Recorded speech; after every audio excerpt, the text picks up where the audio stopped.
Welcome to the Osceola Seminole Sidelines, here with football analyst Mark Salva. I'm Bob Ferrante.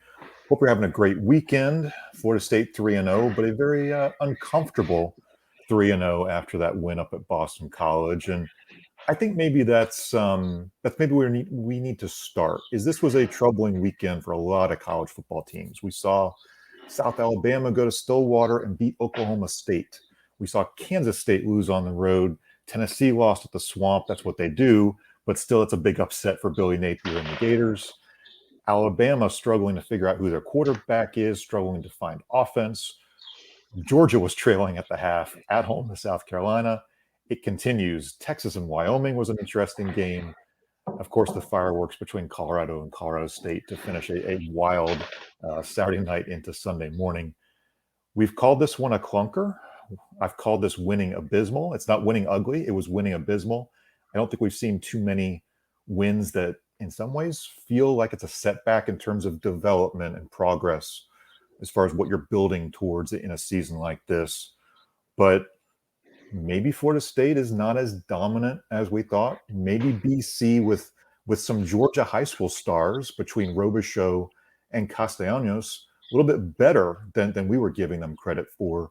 But after a time to watch, second watch here, Mark Salva, Pat Burnham, Charles Fishbein have kind of weighed in on our message board, giving some of their thoughts as they go through the film of Florida State and BC. But Mark, as you're kind of letting the first watch marinate and into that second watch, what are some of your thoughts here? Yeah, typically these things aren't as bad as you think. They aren't never as good as you think, right? I mean, that's been my experience my whole career. Dealing with going back and looking at the film, and that's no different here. We tend to react at the spur of the moment, have a knee-jerk reaction. I know when we did the first reaction video for LSU, Fish was saying we're going to win the national championship, and now, we have a win, but an ugly win, and now everybody's like, we're not going to win another game, right? So I think the truth is obviously somewhere in the middle. We're probably not as dominant as we thought or as appeared maybe in the LSU. I think LSU was a good matchup for us, and that's why it was the dominating performance it was. And on a lot of levels, this was a bad matchup for us, and just mentally, we weren't running at peak efficiency, and and we're still not good enough to run. If we don't run at peak efficiency, we can look bad and we're vulnerable. And there are certain things that have popped up that over the course of these first three games that if they don't get corrected are going to be problems down the line. So yeah, we're not invulnerable, that's for sure. We're still a very, very, very good football team. I think the improvements on the defensive line are real. I know they are. I think our offensive line depth is playing well right now, especially with two key injuries, and we're still very effective. I think, the skill talent we have on offense is formidable. It's the best. I still think it's the best in the country from what I've seen. But I don't think we have some players that are not playing at peak efficiency. And when and if that happens, I think things we can continue to get better. We better get a whole lot better by this coming week, right? Or else I think Clemson might see some things that they could take advantage of. And if we don't get these things corrected, some of these things, it could be trouble for us this week and moving forward.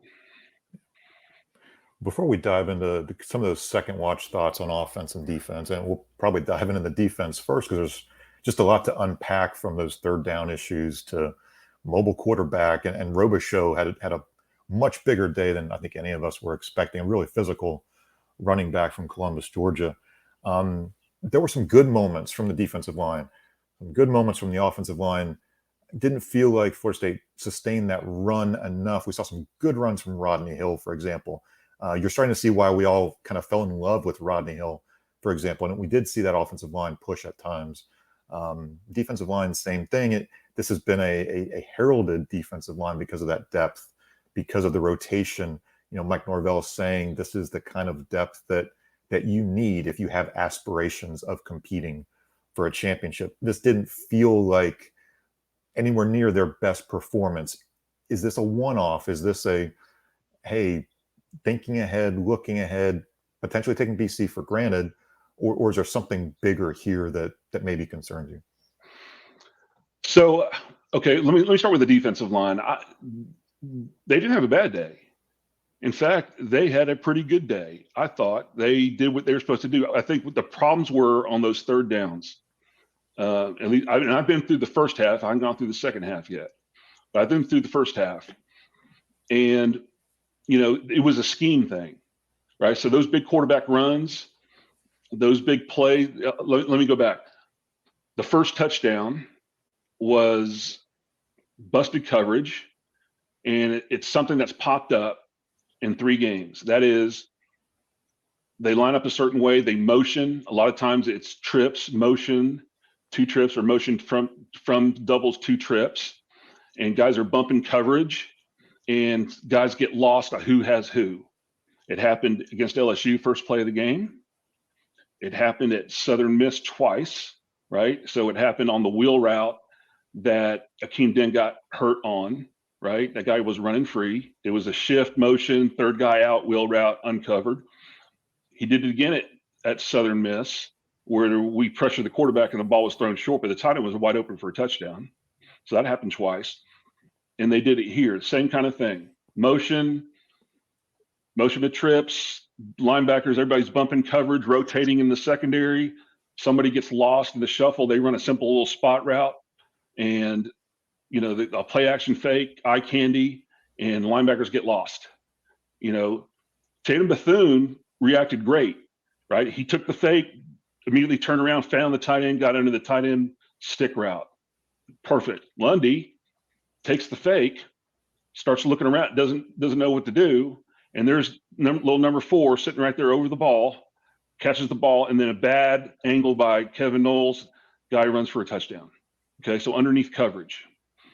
That's something that's Reader's Ugly had 3 games in a row. The long quarterback runs in the first half for sure. Okay, I don't know if you guys noticed this, but on the first play, that was a penalty, right? They were offside. They lined up in a quads trip. They had everybody on one side of the field, and they snapped the ball, but it was illegal motion. But they had us. We didn't know how to line up. We're scrambling around, not lining up. Didn't see it again until I think it was backed up on the goal line, and it was third. It was third and forever. No, it was the one before that. It was going in on their touchdown. It was third and forever. They lined up in that formation again. It was a straight quarterback draw off the weak side. So you had 5 receivers on one side. They run a quarterback draw on the other side.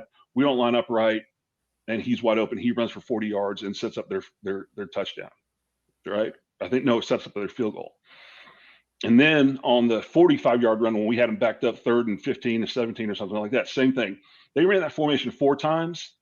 They had us every time. We don't line up right. 2 of the times were penalties, and 2 of them were 40-yard quarterback runs, right?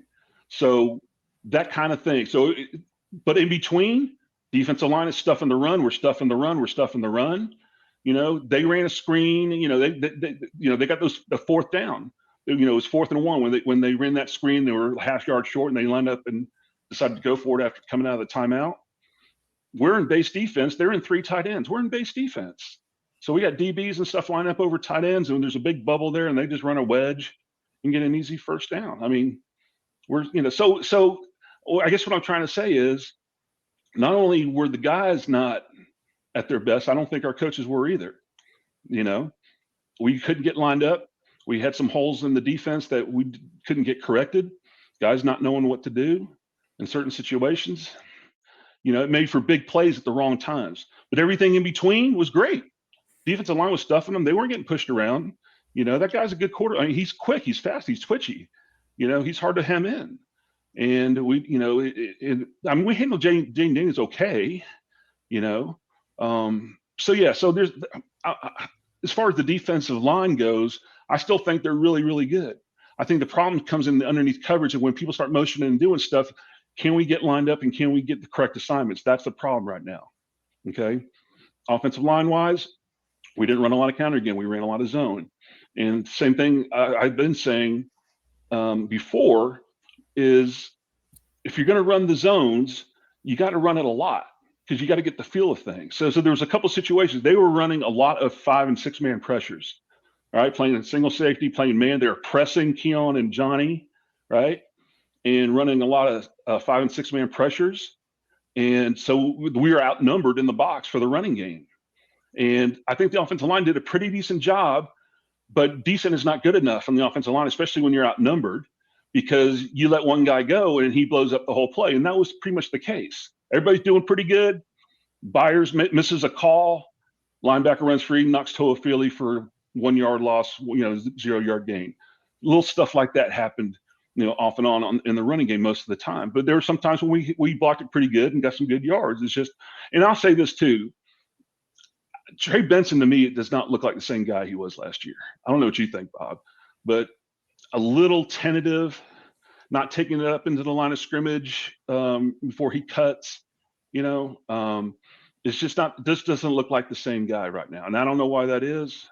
I don't know if he's got dollar signs in his head and he's worrying about the NFL, this and that. I mean, we've seen it happen before, right? Wouldn't be the first time that's happened, but.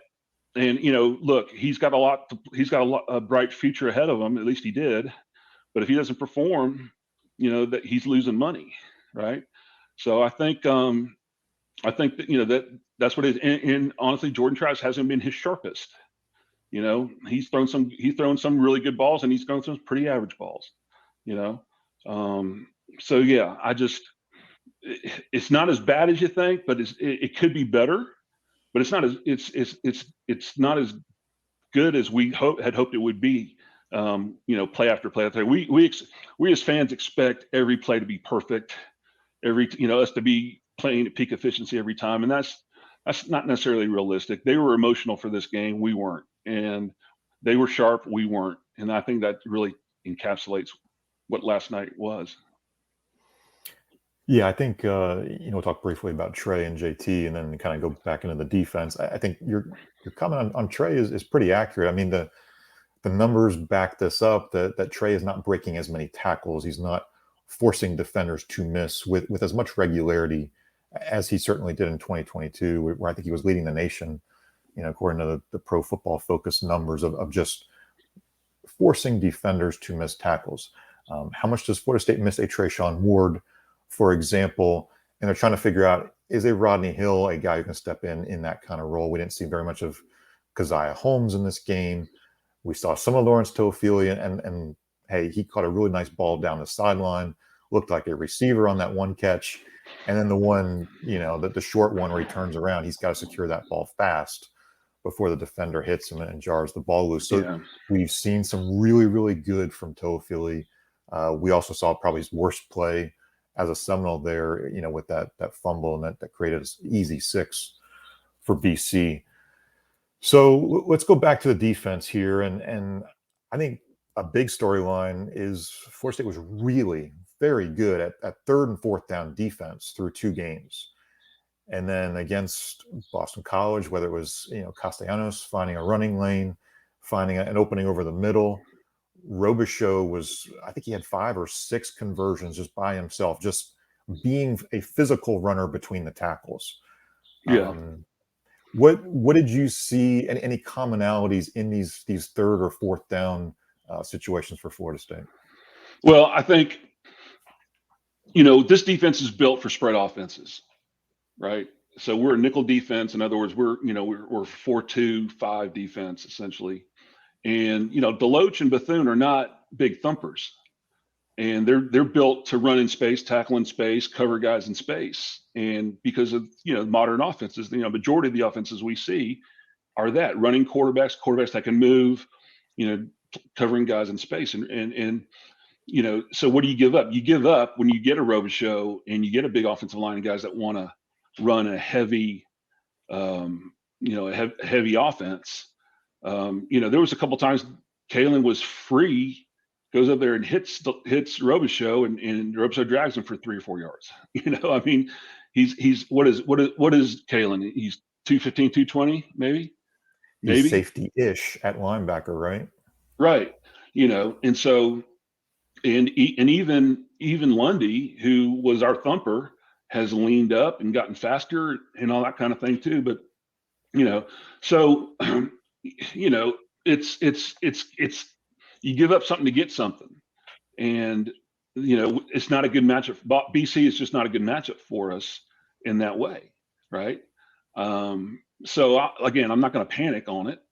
It is what it is, and so I think the bigger issue is communication on the back end, getting the coverage rotations right, and everybody knowing who they got and underneath coverage, and then eye discipline with eye candy, knowing how to react, right, and knowing what you're looking at, look what you're seeing. I made the comment also on the second watch, on some of those quarterback draws. I mean, the center sets and then immediately runs out. I mean, you can't sit there and watch the center and tell me you didn't know that was a draw right now, right? And here we got guys running backwards, backing up. I mean, come on, when you read through the offensive line, I've heard that all my life. Read through the offensive line, and so, it's that football IQ thing that I think is popping up a little bit, and it's got to get corrected like really fast because it's been identified as a weakness. Now I know if I see it, everybody else sees it too, right? And so what are people going to do? They're going to line up one way, motion, do things another way, give some eye candy, fake, half rolls, whatever, and then try to get those guys confused. So they've got 3 days to get that crap corrected and get better at it, or figure out another answer, right, to free those guys up. And one answer is always make it simpler. If there's a way to make it simpler for them, and cover that in other ways, cover those deficiencies in other ways, those areas in other ways. That's where defense coordinators can get creative and figure that stuff out. We got an issue here. How can we make it simpler for our guys, or how can we cover it in another way? So that to me is the bigger concern, and one that needs to be addressed, because I don't think anybody, if we know how somebody's going to line up, there's nobody going to beat us. Right? If everybody's just going to line up and we're going to play 7-on-7, and our defensive line is probably going to be better than your offensive line, I think moving forward that's probably going to be the case. Then I don't see it being a problem. The problem is when people out scheme us or out, get a little bit clever or find a little something that we're weak. Kind of like that's what BC did. They fell into something that we didn't have an answer for, and we didn't find an answer for until maybe later in the game. So, yeah, PFF had forced it with 15 missed tackles. That might be a tad generous if you're kind of going back and looking at it. I think a missed tackle is to the eye of the beholder as to what you view a miss or not. And a mobile quarterback will make your defense. That'll drive those numbers up, especially. We're still early in the season. Tackling is becoming habitual because you don't tackle very much in August. I think this is probably a bad time to face a team like BC, maybe. But something that Pat Burnham also mentioned, that this is yet another mobile quarterback who's had kind of a field day, maybe a career high passing day, running day, potentially both, against Florida State. And mobile quarterbacks do this against defense. This is just not unique to a Florida State defense. But were you a little bit surprised at just how efficient at times Castellanos was as far as just moving the ball, especially I think first quarter, second half? He really seemed to stall out at times in the second quarter there. Yeah. He was better throwing the ball than I thought, number one, but he was throwing to guys that were wide open too. Again, no underneath coverage. We're playing, shell or playing off coverage, and there's nobody underneath. I mean, that's easy for a quarterback. I don't care how experienced or inexperienced you are. If you're playing that position, you ought to be able to hit that throw. And look, we are comfortable. We're up 21 and cruising, and we have a series of events that are just uncharacteristic of this football team. So that tells me we weren't mentally all there, right? We weren't at our sharpest mentally. It was sloppy. Whatever the circumstances were, it really doesn't matter, because if you're going to be a championship team, the circumstance shouldn't dictate your standard of performance, and it shouldn't. If you're going to have consistency of performance at a championship level, you can't let the circumstances dictate that. You got to be good enough to play at that level and not be high and low dependent on what the circumstances are, right? And so, that's not an excuse. I'm not making an excuse. I'm telling you that's what happened. We just weren't mentally sharp. Trey Benson, fumbling that kickoff, that's just a lack of concentration and a lack of just being kind of taken by surprise. And I won't say he's panicking, but I mean, obviously maybe he hadn't thought through, what if they do this, right? The Toafili deal. I mean, that was a bang bang play. I mean, that happens. Is that on Jordan? I got to look at it. I haven't got to that play yet, but is that on Jordan? Laying it out there and knowing there's a guy coming up that we don't have good numbers to that side. I got to look at that again, and see if that was the case. I mean, a lot of times I put that on the quarterback. I said, that's not the guy to go to in that situation. We used to call quarterbacks like that laundry men because you're leaving your guy out to dry, right? And so, is that on Jordan? That's what I got to look at. But, but you take those two plays away, right? Then, we win comfortably, and we're not in such a whatever. Yeah, there's concern about the quarterback runs and stuff, but that's a problem for everybody. It's something we take advantage of all the time with Jordan, right? And everybody does. If you have that guy, use it. That's a weapon.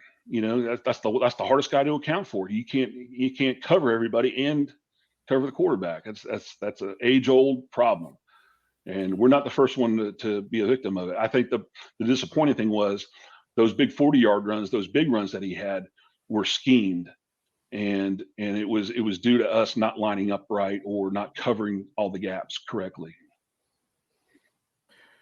So I think before we transition into offense, we've now seen 3 games. It's still a small body of work from the defense.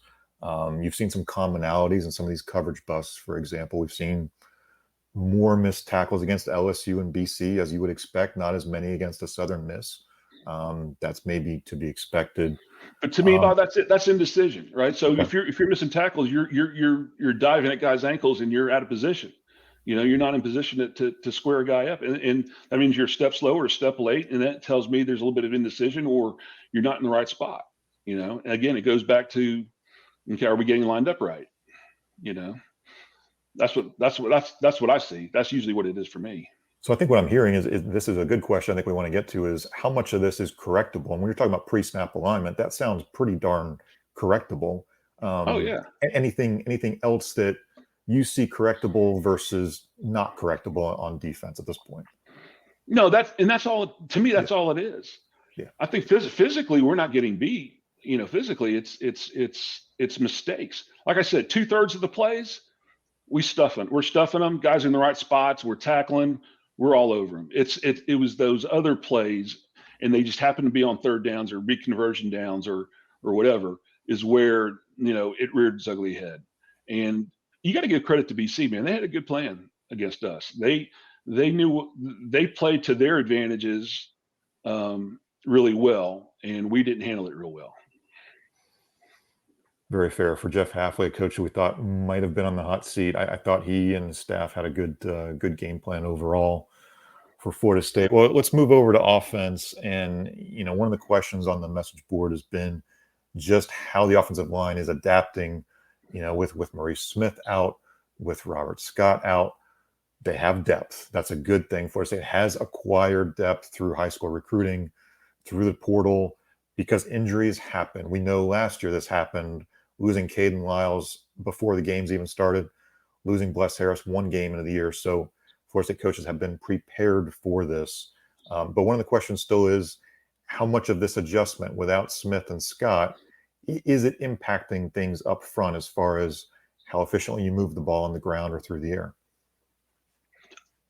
I don't think so. I think in this game specifically, they were outnumbering us in the box, and so that takes tremendous communication and coordination to make sure you're blocking the right 5 guys, right? If they got 6 or 7 up there, are we blocking the right 5 or 6, or are we blocking the right 5 and handling the 6th with Jordan, in a way that we can get good running scenes? And if one guy doesn't quite do it right, the whole play can blow up. And so I think that was the case for me. I mean, I don't think Maurice and Rob Scott not being there really affected that. I thought Darius did a fine job for the little bit I've seen it so far. He's doing a fine job. The breakdowns just kind of happen here, kind of happen there, one play. And that's the thing about the running game, Bob, is that, you got to run the ball consistently for those guys to get a feel. I said it a lot of times on this show. I say it all the time to anybody that'll listen, right? When you're committed to running the ball, you get better at running the ball because offensive linemen and backs get a feel for how these fits are going to happen and how, where the seams are, where, how the linebacker's going to run, and how the backs get a feel for, I got to press the line of scrimmage, get in the line of scrimmage, let my guys get on their blocks, and then I can cut. These things take a feel. And it's one thing that's been evident to me, is when we do commit, like second half of LSU, we committed to running the ball, and by gosh, we got good at it, right? And otherwise, it's been just kind of, herky jerky in terms of, where are we implementing? It's like we run the ball just because it's time to run the ball. It's not, this is going to be a big part of what we're going to do today.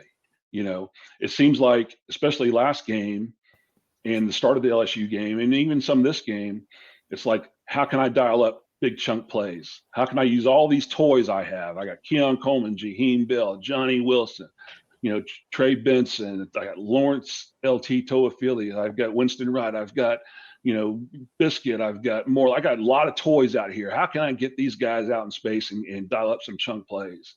When, sometimes let's just line up and just get the big guys up front lathered up and let them get a feel for how we're going to run the ball. And let's take advantage of that part of our game. We did it last year, right? Last year, that was a big, we committed to running the ball, and that opened up the passing game. That made for those big chunk plays in the passing game. I think, in my opinion, I think we got to get back to that commitment a little bit more. Even if it means you might have a 3 and out every occasionally, or you might come up a little short on 2nd and 8, it's okay to run the ball. And that used to be what we did. That's what we did last year, and now we're going to throw a wide receiver screen out there or, whatever. And we get 2 yards, I just, of course I'm a line coach, right? Every line coach I know makes that comment, and every wide receiver offensive coordinator wants to, dial up chunk plays and show how smart they are, but whatever. But to me, that's why I really fell in love with this offense, was that commitment to run the ball was there, and I'm just not seeing it to that degree right now, early in the season. Yeah, I think you're answering Alex's question. That was something that he brought up earlier in the show. Do we think we're a running team but are actually a passing team? And I think Mark kind of giving some perspective there. We want to see Florida State run the ball a lot more. And hey, props to Jaheim Bell for a really good game. I thought Jaheim was effective, much more as a receiver, pass catcher. We saw some guys from Boston College who did not want to try to tackle Jaheim Bell. I mean, he was a little bit elusive there, but we saw a lot of guys who are trying to use some arm tackles to bring down Jaheim, and that's just not going to work. Johnny Wilson had a bounce back game. We kind of talked a little bit about Johnny after being shut out to some extent against Southern Miss. And that catch on the sideline where he high pointed that one ball and brought it down, that's high level stuff, and it's good to see him back. Something I want to ask you, Mark, is the theory that Ron Dugans has put out there to the guys among the receivers. You have to be unselfish. You have to know that you're going to have your game and you may only have one catch. Celebrate everybody else, all of their production.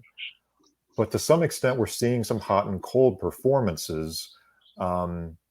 Is that okay? Is that going to be okay where, hey, Keon Coleman's going to be quiet one day, Johnny's going to have a big day. Hey, Jaheim's going to have a big day, but last week he didn't so much, for example.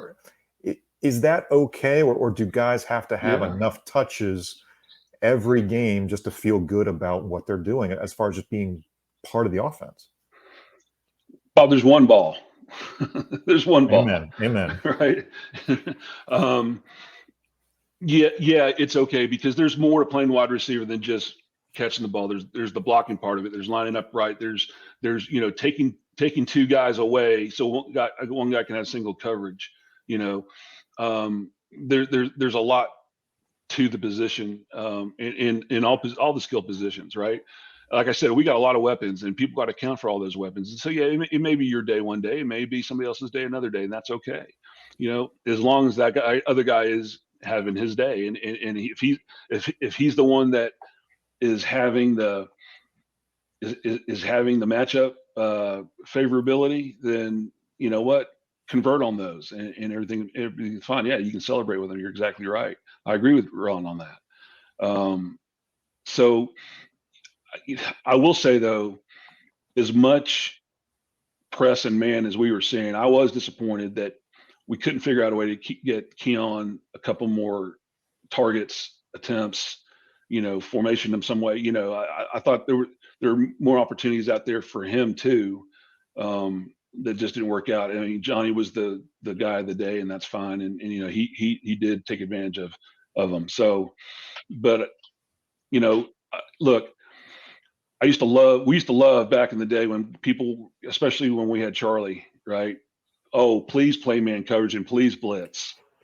I remember, after we lost to Notre Dame in '93, we played NC State the next week, and they decided they wanted to play man and blitz this whole game.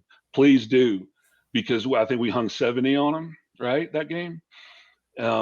If you got a poised quarterback back there that can deliver ball and you got weapons on the outside, that's the advantage for us, and so if that turns out, if Boston College doing that, and I don't know if you could say they had success, but because we kind of started to run away with it in there in the third quarter, and then the weird stuff started happening. But if that's the way people want to play us, we got to take advantage of that. And Coleman is a big part of that, and he's got to convert on some of those fade routes, on some of those. And look, like on the one in the first quarter that Jordan threw to him, some will say he's a little flat, but I think he was press coverage. He was trying to back shoulder him, and he's got to make a better play on that ball. I think he's capable of doing it. He's held to a high standard. If he's the guy he wants to be, he's got to make that catch, So I think there were some opportunities there for him, that maybe we just quite get to for whatever reason, and in the course of a game, it's easy to sit back and say, well, we should have done this, we should have done that. But the bottom line is, Johnny converted his opportunities. Jaheim converted his opportunities. So yeah, even Morlock got a nice catch and run. Yeah.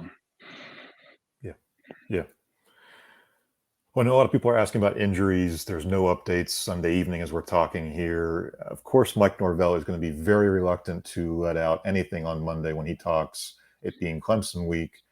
Don't expect much detail on Jordan Travis, who obviously came back into the game after the half.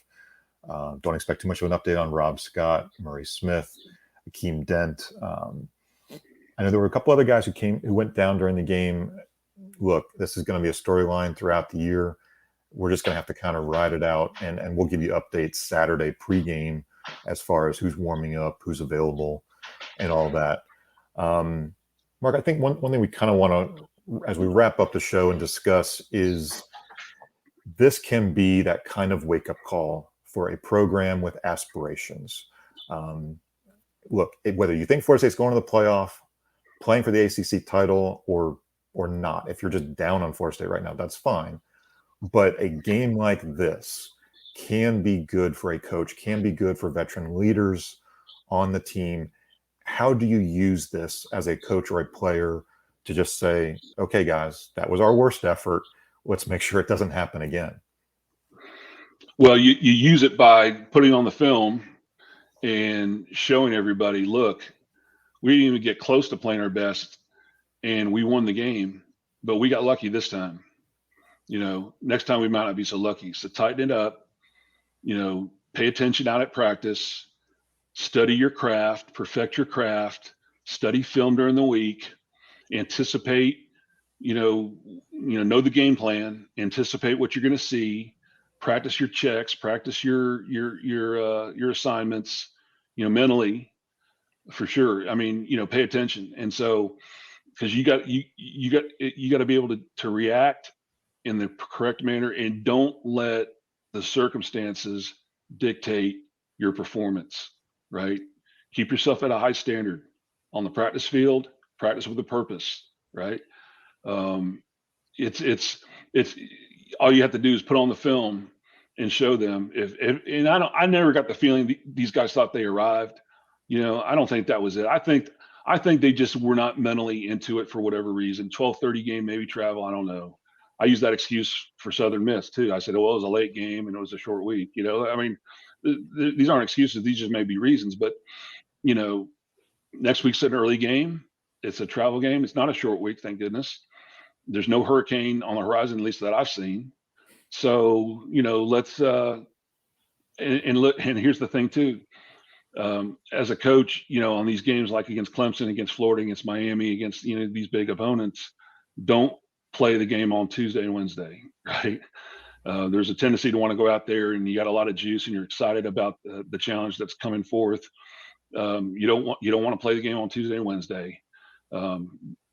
Practice with a purpose, learn your assignments, learn the game plan, anticipate what you're going to see, take a lot of mental reps when you're not out on the practice field, study film throughout the week, take care of your business. And that's how you get better.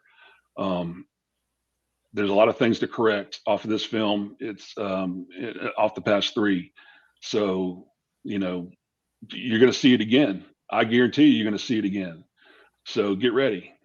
How we respond, and that's Mike Norvell's favorite phrase, right? How are we going to respond? Right? It's time to respond. This is a response game right here. What's our response going to be after this performance in Boston College? Look, we tend to respond pretty good under Mike Norvell. So I anticipate, being at our best. And if they beat us at our best, so be it. But I have a feeling we're going to roll out there and we're going to give them our best performance come Saturday, 12:30. Yeah, I think we talked about this a lot throughout the preseason, that the September schedule would be arguably the toughest chunk with LSU, BC, and Clemson back to back on the road. November is going to be tough too. Obviously, we'll see what Pitt looks like, and you got Miami and Florida too. So not many easy parts of this schedule. And the ACC has played pretty good football. We've seen a lot of out of conference upsets from this league. So it's been a little bit better than I think we expected. So Mark, as we wrap up, I haven't seen much of Clemson. I'm not sure you've seen a ton of them either. But Florida State has a chance to go 4-0. I think what I'm trying to get at is we might have taken 3-1 in September, but Florida State's got a legit shot to go 4-0. And if they beat Clemson, it'd be the first time in 10 years up at Clemson now. That would be a big one as far as just pushing that confidence, momentum into an off week. You get that time to recharge, refocus for the 3 home games. Florida State has an incredible opportunity ahead. I know we'll talk more about Clemson, but maybe just your kind of big picture early thoughts on this matchup kind of ahead for us. Yeah, regardless of what happens on Saturday, it's still all right there in front of it. We put ourselves in position right now, no matter what happens on Saturday, that everything we want is in front of us, including a playoff. Because we could technically play Clemson again or somebody else and still win the championship, still win the league. And if we do that and look impressive and beat Miami, Florida, everybody else leading into it, it's still right there in front of us. So that should take some pressure off of this game, right? It's not we lose, we're done, right? So take that off the table, go out and cut it loose, right? That to me, that's number one. I think, big picture, we've shown some flaws. We know we're not infallible. So, that cushion we thought we might have had, we can just roll the helmet out there and win. That's gone. And that's a good thing, right? That's a good thing. So we got to play our best game to beat the people on our schedule. Duke's no pushover for sure. Right.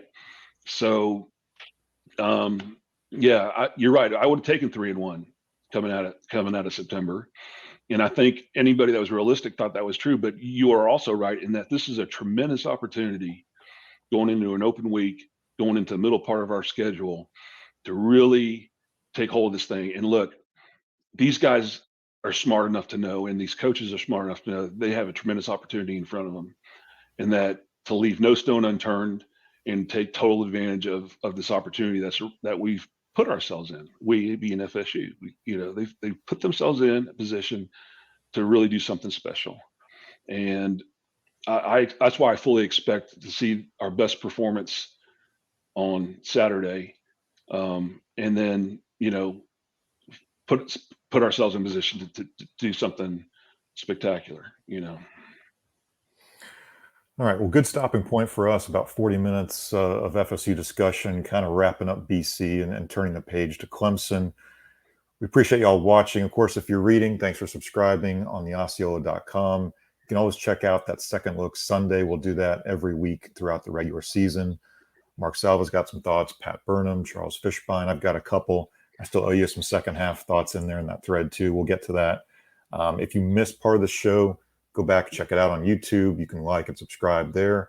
You can also listen on your Apple or Spotify feed, and we'll upload this to the site too if you want to listen to it there as you're going through your day. We hope you've had a great weekend. We hope you will tune in again next time. We'll have some more scouting reports on Clemson as the week progresses, some updates from the practice field Tuesday and Wednesday. And of course, Monday is the big press conference day where we'll get to talk with Mike Norvell and the coordinators. So again, for Mark Salva, I'm Bob Ferrante. Thanks for watching. This has been Seminole Sidelines, brought to you by the Osceola. Go Noles, scalp them.